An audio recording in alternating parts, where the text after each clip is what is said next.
ఇదొక విచిత్రం ఏంటంటే, టెలిఫోన్ స్తంభాన్ని లాక్కెళ్ళిపోయారు.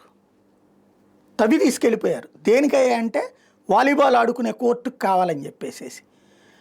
దాని మీదన కేసు పెడితే, ఆ కేసు పెట్టినందుకు గాను ఎవరైతే పట్టుకెళ్లారో వాళ్ళని అరెస్ట్ చేస్తే, వాళ్ళని కొట్టారు పోలీసులు, అట్టెట్టా కొడతారు అంటూ కులం పేరుతో ఉద్యమం జరిగినటువంటి సంఘటన ఇది. బూటుకాళ్లతో మా పిల్లలను తొక్కుతారా, 12 మంది కలిసి పోల్ పిక్కెళ్తే అందులో 4 దళిత బిడ్డలు మాత్రమే శ్రేణి పిలిపించి లాఠీలు విరిగేలా అరికాల మీద కొట్టడం ఏంటంటూ అప్పాపురం దళితవాడ ప్రజలు పోలీసుల తీరు మీద నిప్పులు జరిగారు. పిల్లలు తప్పు చేస్తే తల్లిదండ్రులు పిలిచి చెప్పే కనీస జ్ఞానం కూడా లేదా, లాఠీలతో కొట్టి అక్కడే నడిపిస్తారంటూ తీవ్ర ఆగ్రహం వ్యక్తం చేశారు. గుంటూరు జిల్లా కాకుమాన మండలం అప్పాపురానికి చెందిన 12 మంది విద్యార్థులు వాలీబాల్ నెట్ కట్టుకునేందుకు సోమవారం వీధిలో ఉన్న టెలిఫోన్ స్తంభాన్ని తొలగించి తీసుకెళ్లారు. ఆ సమయంలో స్తంభానికి చుట్టూ ఉన్న విద్యుత్ వైర్లు కదిలి ఇళ్లలో ఉన్న విద్యుత్ పరికరాలు దెబ్బతిన్నాయంటూ మహిళ కాకుమాన్ పోలీస్ స్టేషన్లో ఫిర్యాదు చేసింది. ఈ నేపథ్యంలో మంగళవారం వాళ్లలో 4 యువకులు పోలీస్ స్టేషన్ పిలిపించి కొట్టారని ఆరోపిస్తూ అదే రోజు రాత్రి తల్లిదండ్రులు స్టేషన్ వద్దకు వెళ్లి పోలీసుల తీరుపై అసహనం వ్యక్తం చేశారు.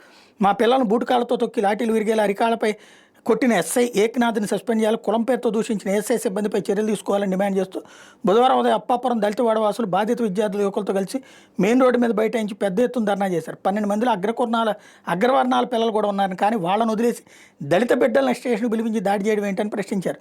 చదువుకునే పిల్లల్ని ఇలా విచక్షణ రహితంగా కొట్టడం ఏంటంటే తల్లిదండ్రులు నిప్పులు జరిగారు. బాధిత యువకులు విద్యార్థులు స్టేషన్లో సీసీ కెమెరాలు లేని గదిలోకి తీసుకెళ్లి పోలీసులు అమానుషంగా దాడి చేశారని వాపోయారు. స్టీల్ రాడ్లతో సైతం కొట్టారని ఆరోపించారు. ఈ క్రమంలో 100 మంది మహిళలు స్థానికులు రాస్తారోకోలో పాల్గొనడంతో పెద్ద ఎత్తున ట్రాఫిక్ నిలిచిపోయింది. దళిత సంఘ నాయకుడు దార్వాక దళితులకు మద్దతు పలికి రాస్తారోకోలో పాల్గొన్నారు. దళిత బిడ్డలపై అబద్ధాలతో ఫిర్యాదు చేసిన మహిళతో పాటు కులం పేరుతో తమ పిల్లలను దూషించిన ఎస్ఐపై ఎస్సీ అట్రాసిటీ కేసు నమోదు చేయాలంటూ దార్వాక దళితవాడ ప్రజలతో కలిసి పోలీసులు ఫిర్యాదు చేశారు. పూర్తి విచారణ చేపట్టి న్యాయం చేస్తామని సీఎం హామీ ఇవ్వడంతో చివరికి వాళ్ళు శాంతించారు. కాగా పోలీసులు దాష్టికానికి బలైన దళిత విద్యార్థులకి వైఎస్ఆర్సీపీ ప్రతిపాడు నియోజకవర్గ సమన్వయకర్త బలసాని కిరణ్ కుమార్ అండగా నిలిచారు. బుధవారం మధ్యాహ్నం అప్పాపురం దళిత వాళ్ళు పర్యటించిన ఆయన బాధిత విద్యార్థులతో మాట్లాడారు. ఈ ఘటన ఇంతటితో వదిలేదు లేదని, బాధ్యులైన ఏ ఒక్కరిని వదలబోమని హెచ్చరించారు. ఇంతకీ టెలిఫోన్ స్తంభం పట్టుకెళ్ళడం తప్పు కాదా, నేరం కాదా? కొట్టారు, కులం పేరుతో తిట్టారు, లేకపోతే ఓన్లీ దళితులనే పట్టుకొచ్చారు, ఇదంతా ఓకే, అవన్నీ చర్చనీయాంశాలే. బట్ అసలు అంశం ఏంటి? అది పట్టుకెళ్ళడం, అది కూడా తల్లిదండ్రులకు చెప్పి తీసుకెళ్ళాలి. మరి తీసుకెళ్లేటప్పుడు వీళ్ళు ఆ స్తంభం తీసుకెళ్లేటప్పుడు తల్లిదండ్రులకు చెప్పి ఎత్తుకెళ్ళారా? ఇదేం విచిత్రమైనటువంటి కేసు అర్థం కావట్లేదు.